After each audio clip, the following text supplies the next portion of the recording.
Hi everybody, welcome to the program. Slightly different setup today. We're just trying to improve the picture quality. People complaining that I'm not in focus.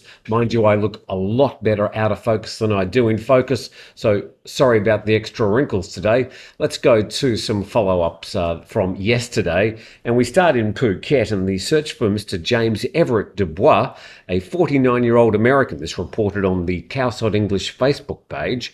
He was swept away by waves. This search had to be suspended on the second night at 8:30 last night due to the weather conditions. Mr. Dubois was swept away while swimming with his wife and child on Sunday afternoon at Nai Harn Beach. And a special task force was set up by the Rawai sub-district to search for the American man yesterday, but they faced a lot of obstacles, including strong waves and winds. And as a result, they changed their search plan from searching in the water to inspecting the shoreline and rocks, conducting a foot patrol along the shore. Well, certainly pretty rough day yesterday. Winds up around 20-25 knots onshore. So you would have thought that if there was a body, it would have been washed back to shore. But at this stage, the body of Mr. Dubois has not been found. Let's go to our next story now. The Bangkok Post reporting that 3 Chinese men have been arrested with 2,000 SIM cards near the border. And highway police arrested 3 Chinese men and a Thai man with about 2,000 new SIM cards on Highway 12, that's up in Tambon, Nam Ruem. And there was a 53-year-old Thai man, then 3 Chinese men, 25, 31 and 31. And they were all travelling in a silver Toyota Altis. The visitors had no ID documents, but they had about 2,000 brand new SIM cards and 5 mobile phones. Obviously have a lot of friends. They were suspected of being involved in a call scam gang and were thus detained for investigation. But the Thai driver said he'd transported the Chinese people to the border district of Mae Sot several times and received 3,000 baht per trip. And down the bottom, the 3 Chinese told police the SIM cards belonged to a friend. Well, of course they did. Let's go to a bit of an economic update. And this reported by ThaiPBSWorld.com, 3 short-term measures to boost Thailand's GDP by 3% this year approved. And the Cabinet's economic ministers have adopted 3 short-term measures aimed at driving Thailand's growth rate to 3% this year from 2.4% as originally projected.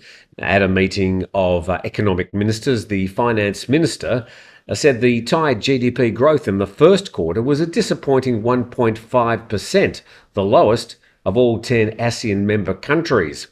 And they've got 3 ideas. The first measure is to increase foreign arrivals in Thailand this year by another million to 36.7 million, which would potentially increase the GDP by 0.12%. Interesting there, they've got a correlation between actual numbers of visitors and the amount of money they can expect from them that would contribute to the GDP. As to whether Thailand can get to 36.7 million foreign visitors this year, I sort of doubt it, but at least that's the target. Well, what's the second measure? Well, it's to accelerate the disbursement of the remaining 850 billion baht from the 2024 fiscal budget.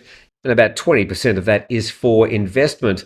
And the last measure is to urge private investors who've received incentives from the Board of Investment to speed up implementation of their projects, adding that if about 40 billion baht of investment can be made within this year, Thailand's GDP could increase by 0.14 to 0.15%. And the economic ministers also acknowledged a report from the Labour Ministry on unemployment fueled by mass layoffs from the many factories which are shutting down due to the sluggish economy. As many as 500,000 employees have already lost their jobs, and about 100,000 graduates are entering the job market this year who may also end up jobless. And also from the Cowsod English Facebook page, and the Stock Exchange of Thailand index fell heavily to the lowest in nearly 4 years yesterday due to concerns about political issues, especially the uncertainty in the Constitutional Court's determination of PM Seta Thavisin's position. Meanwhile, the Prime Minister responded to reporters, "Please refrain from asking about my concerns. Whenever you ask, it makes me anxious. Let's leave it to the court process. We must show respect." Well, that's like any of us, I suppose. Nobody wants to lose their job, but some political machinations in play at the moment. And tomorrow will be an important day in the Constitutional Court. A bit more about that later.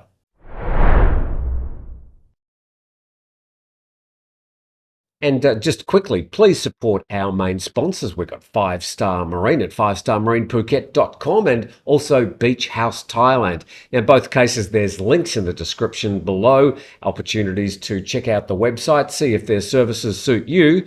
And by supporting them, of course, you are supporting us here at TNT as well. Now, to the automotive industry, and a bit of good news and a bit of bad news. We'll start with the good news, and reported in nationthailand.com, Mercedes-Benz signs pact to produce EVs, that's electric vehicles, in Thailand.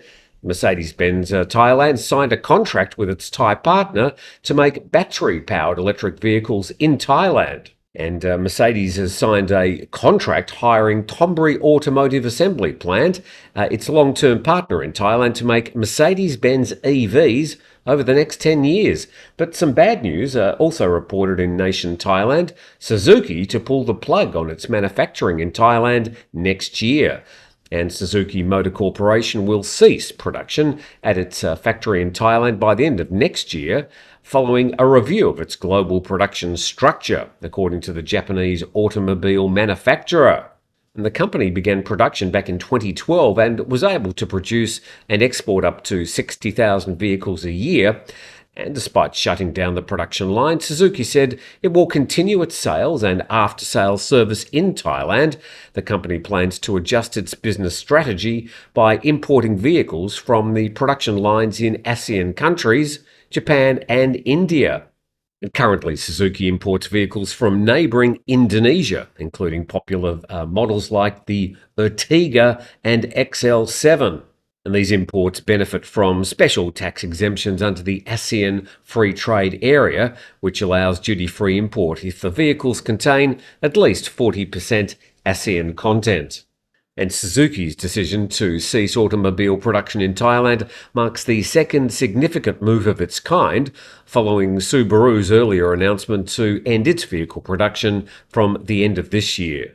So a bit of shuffling around in the Thai automobile industry, but it still remains an important part of Thai manufacturing. So I think what we lose on the swings we'll gain on the roundabouts. Certainly we've seen a couple of Chinese EV car makers move into Thailand over the last couple of years. So we'll just have to see how all that washes out. And if the new vehicles continue to be exported and will remain popular here in Thailand. Let's head to Pattaya now, and this is reported by Cowsod English on their Facebook page. And local Pattaya officials jointly inspected the sand erosion caused by monsoon winds and waves at Jomtien Beach, opposite the Phuket restaurant on Monday, to find solutions together. In particular, a 400-metre stretch of the beach has been eroded down to 1.5-metre slope, resulting in the eroded beach area being unsafe for the public and tourists. I'm not sure if you want to caption that photo. Anyway. Now to our next story, and this is reported by Voice of America at voanews.com. Thai democracy faces pivotal week, which could see poll-winning party dissolved. And Thailand's democracy movement faces a pivotal week as the Constitutional Court considers whether to dissolve the election-winning Move Forward Party, a ruling which would effectively nullify the votes of 14 million people and trigger a new period of political instability. The Move Forward Party became Thailand's largest party at the May 2023 polls, winning 151 parliamentary seats.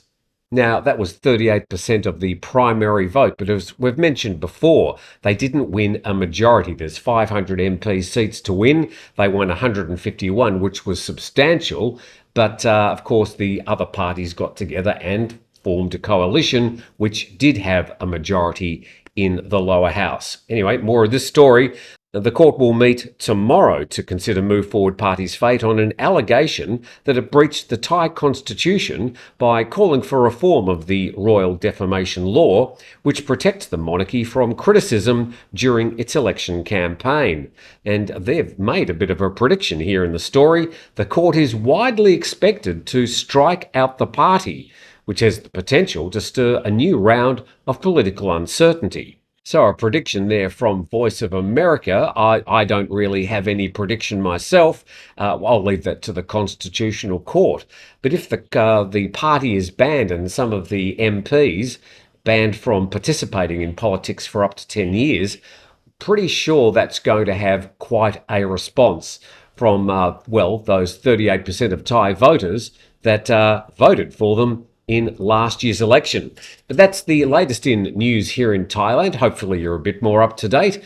Please subscribe to the channel. That's always a great help. And we look forward to seeing you again tomorrow.